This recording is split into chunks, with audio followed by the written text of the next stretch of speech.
Hi guys! Mukbang tayo. Bumili ako ng pickled chicken feet. Di na ako bumili noong yung ito ay bagong gawa. Harap. Radish. Wala akong chopstick.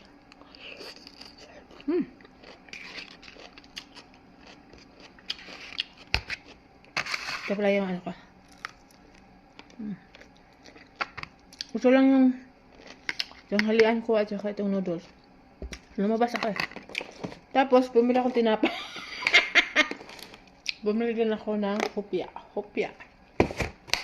Masarap yan. Diba?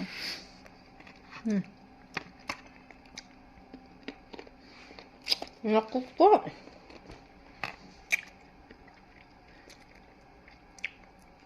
Yung mukha ko, maraming tagidig.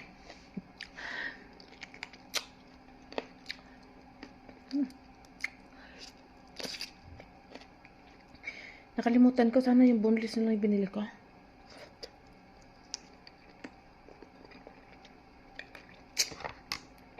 Iba kasi din pala ng boneless nila. Hindi ganito. Bye-bye.